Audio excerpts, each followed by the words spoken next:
So the question we have is, a spiral is made of successive semicircles, यानी कि एक spiral बनाया गया एक के बाद एक सेमी सर्कल्स के साथ, जिनके सेंटर्स हैं वो लाइक यहाँ पर गिवन है कि ए एक सेंटर है इस वाले सर्कल का, ओके, एंड बी एक सेंटर है, बी किस कौन से वाले सर्कल का सेंटर है।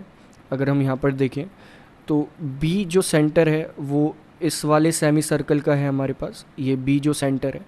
सेम इसी तरह से जो सी सेंटर आएगा वो इस वाले सेमी सर्कल का आएगा, जो ये वाला सेमी सर्कल हमारा फॉर्म हो रहा है। तो इस टाइप से जो ये सेमी सर्कल्स फॉर्म हो रहे हैं, इनकी हमें टोटल लेंथ ऐड करके बतानी है कि कितनी होगी। लाइक क्वेश्चन में यही कहा गया है कि जो पहला सेमी सर्कल है उसकी जो रेडियाई है, पहले सेमी सर्कल की जो रेडियाई है वो है 0.5, इसके बाद सेकंड सेमी सर्कल की रेडियाई है 1.0, थर्ड सेमी सर्कल की रेडियाई है 1.5, इस टाइप से। लेकिन हमें तो रेडियस नहीं कैलकुलेट करनी, हमें तो कैलकुलेट करनी है इनकी ये जो लेंथ है।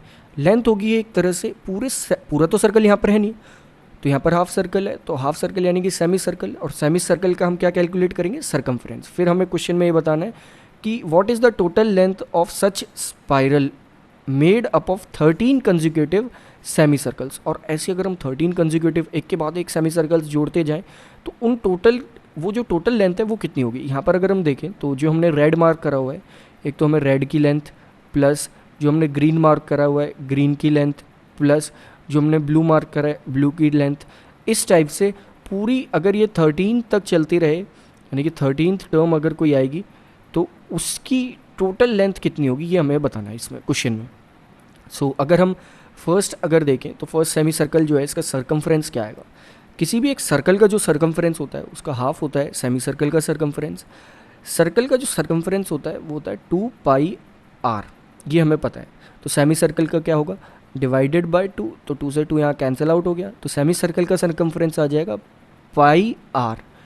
तो पहला हमारा सर्कल फॉर्म होगा रेड वाला, उसका जो सरकमफ्रेंस आएगा वो आएगा हमारे पास πr, यानी कि 0.5, यानी कि ये तो r है, multiplied by pi, plus second जो सेमी सर्कल है उसका सरकमफ्रेंस क्या आएगा हमारे पास 1.0 मल्टीप्लाइड बाय पाई आर, ये भी होगा, प्लस थर्ड जो सेमी सर्कल है उसका सरकमफ्रेंस क्या आएगा हमारे पास 1.5 मल्टीप्लाइड बाय पाई। ऐसे करते करते 13th तक हमें फाइंड करना है।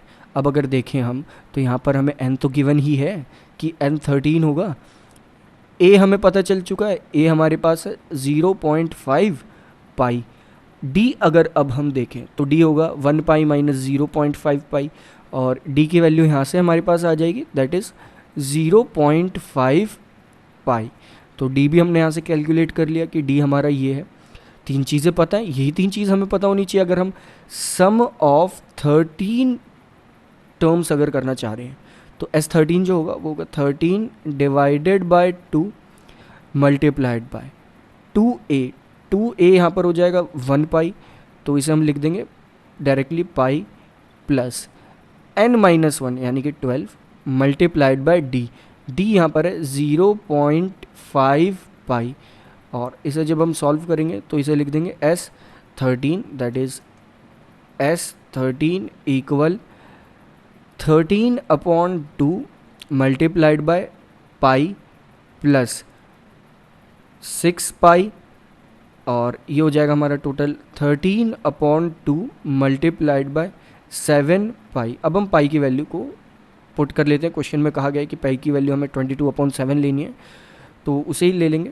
तो ये हो जाएगा हमारे पास, that is 13/2 multiplied by 7 multiplied by 22/7। 7 से 7 यहाँ कैंसिल आउट हो जाएगा, और इसे हम कट कर देंगे 22 को 2 से, तो ये हो जाएगा 11।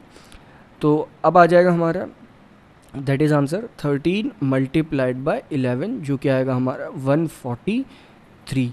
यानी कि जो लेंथ आएगी टोटल स्पाइरल्स अगर ऐसे ऐसे 13 आ जाए तो उसकी लेंथ होगी टोटल ऐड होके 143 सेंटीमीटर्स। तो कंसेप्ट काफ़ी सिंपल है, बस वहाँ पर लैंग्वेज हमें समझनी होती है कि इस टाइप के क्वेश्चंस की क्या लैंग्वेज है।